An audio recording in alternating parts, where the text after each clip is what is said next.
গতকাল বাঁকুড়ার মাকুড়গ্রাম এলাকার এটিএম লুটের অভিযোগে গ্রেপ্তার ৩ অভিযুক্তকে আজ তোলা হলো বাঁকুড়া জেলা আদালতে।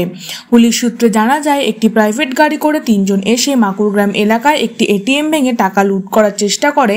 তখনই গ্রামবাসীরা পুলিশকে খবর দিলে পুলিশ গিয়ে ৩ জনকে আটক করে থানায় নিয়ে আসে। পরে তাদের গ্রেফতার করা হয়। ৩ জনের মধ্যে 2 জনের বাড়ি ঝাড়খণ্ড রাজ্যে, অন্য একজনের বাড়ি উত্তরপ্রদেশে।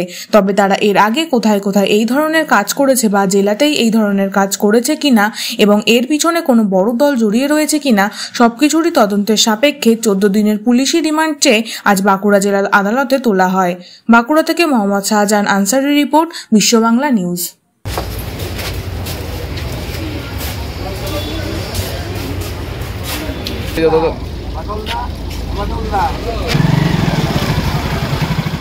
সকাল আনুমানিক সময় 7:30 নাগাদ একটি ঝাড়খণ্ড নাম্বারের গাড়ি আসে আর্টিকা, এবং সেই গাড়ির থেকে 3 জন দুষ্কৃতী বেরিয়ে আমাদের মাকুড়গ্রামের SBI ATM ভাঙার চেষ্টা করে।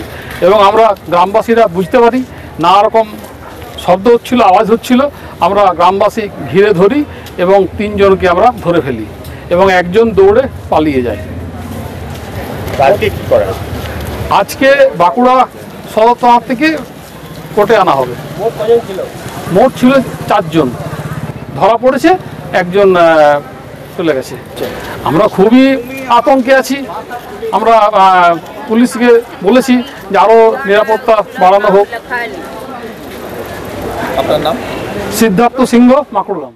গত 7-8-25 তারিখ সকাল 7:30টার সময় বাঁকুড়া থানার আন্ডারে আমাদের মাকুড়গ্রাম বলে একটি গ্রাম আছে, সেখানে রাস্তার উপরে এটিএম ছিল। সেই এটিএম থেকে এরা টাকা লুট করতে এসেছিল। এরা দেখা যাচ্ছে যে এদের কাছ থেকে পাওয়া ওই সিসিটিভি যে ছিল সেই সিসিটিভিতে এরা করেছে, ব্ল্যাক টেপ দিয়ে দিয়েছে যেন এদেরকে দেখা না যায়। আর তা কিভাবে কাজটা করছে, তারপরে এদের কাছ থেকে প্রায় কিছু এটিএম কার্ড পাওয়া যায় আর কিছু ক্যাশ ওই এটিএম ভেঙে। এবার লোকাল পাবলিক এদেরকে সন্দেহ দেখেই, ওই ভাঙার দেখেই এটিএম এর শাটার নামিয়ে দেয়। লোকাল পাবলিক এদেরকে দেখে, তারপরে পুলিশকে খবর দিয়ে পুলিশের হাতে তুলে দেয়। তো আজকে এদেরকে বাঁকুড়া থানা এদেরকে কোর্টে প্রডিউস করেছিল। তো জজ সাহেব, পুলিশ 14 দিনের রিমান্ড চেয়েছিল, জজ সাহেব 13 দিনের রিমান্ড মঞ্জুর করেছেন। 13 দিন এরা পুলিশ হেফাজতে থাকবে, পুলিশ এবারে তদন্ত করবে 13 দিন। এদের মধ্যে 2 জন ঝাড়খণ্ডের আছে আর একজন উত্তরপ্রদেশের আছে। 303-2, 324-4, 318-4, 334-1, 112-2, 61-2 BNS।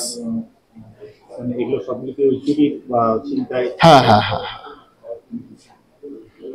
এগুলো ওই সেকশনের মধ্যেই পড়ে। পুলিশ তদন্ত করছে, তদন্ত শুরু করেছে, চলছে। এদেরকে রিমান্ডে পেয়ে এবারে আরো এদের এগেনস্টে কি আছে সেগুলো দেখবে।